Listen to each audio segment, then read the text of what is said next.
Okay, so this is going to be for my next quilt. I'm thinking about entering it in an exhibit, and it's a picture of Georgia O'Keeffe.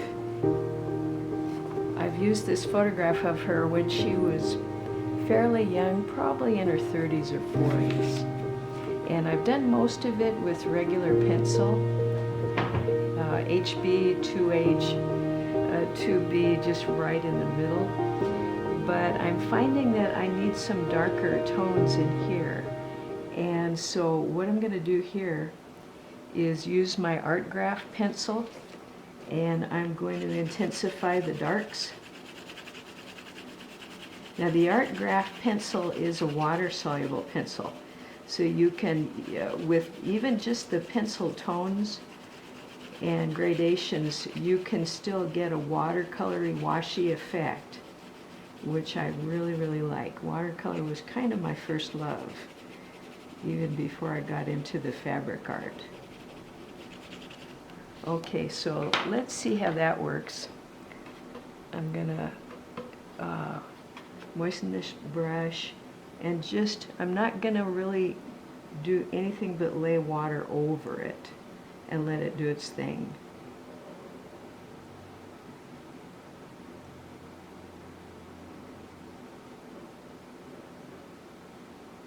And it'll give me a nice washy effect. I don't really want to move the pencil lines or strokes around at all. I want them to stay put.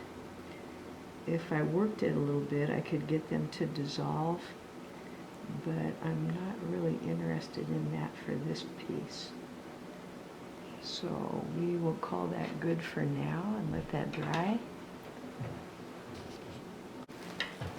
So I'm doing the paper Solvy method of transfer onto fabric first.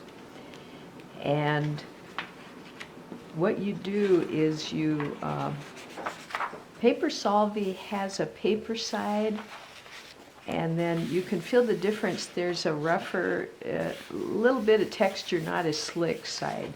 And that's the side that you print onto in your printer. And so what I've done is print right from my drawing onto the paper Solvy, and then I coated my fabric with a thin coat of gel medium using a foam brush, and then I also coated the printed Solvy, the surface of the printed Solvy, with a little bit of gel medium.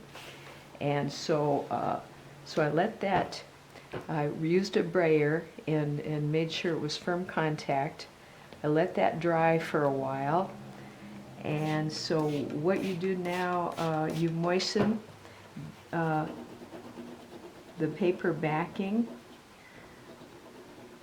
of your image transfer, and you're rubbing off all the little bits of paper with your finger. If you're careful, you can use your fingernail.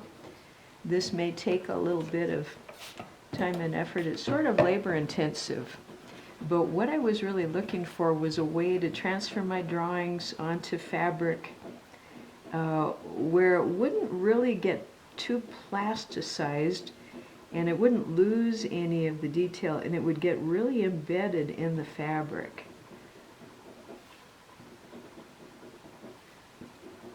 So you kind of get the idea. In between the wet paper and the fabric is kind of a thin layer of gel, what turns into gel once it's wet. That's the part, that's the side of the Solvy, the paper Solvy, that is printed on.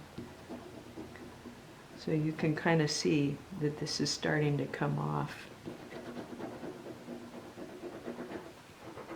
And this may take a couple of attempts, because if you let it dry and then you still see some mistiness, which is thin layers of paper and gel, you just moisten it again and continue to rub off all the paper until you get down to, oh, here we go, we're getting down to the eye, we're getting down to the image. So you see what I mean?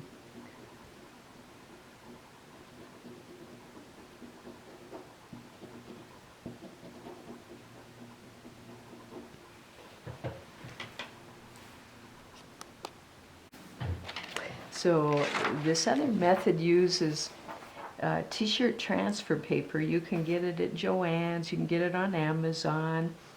There are different brands. I like this Tailor. I think that works pretty dependably well. And so what you do is you print your image onto the front of the paper, and you'll know which side is the front and which side is the back because they put a line on the back or some marking to let you know not to print on that side. So again, print your image onto that. You cut around the image so that the entire image is not ironed down onto your fabric. It does do a little bit of a light plastic coating. So cut right around only the parts you want to have transferred to your fabric. You use a dry iron and a very hot iron. You turn off the steam and you probably want to preheat it for about 5 minutes. And you also would go ahead and not use your ironing board. You want to use a hard, flat surface. What I just did was use my back porch and used my little outlet back there to heat up my iron. And you would lay down like a piece of, maybe a pillowcase, just some flat fabric, but nothing with any poof or texture. And so this is the way that image transfer turned out. It got a lot of wonderful detail from the pencil drawing. I really like the way this turned out.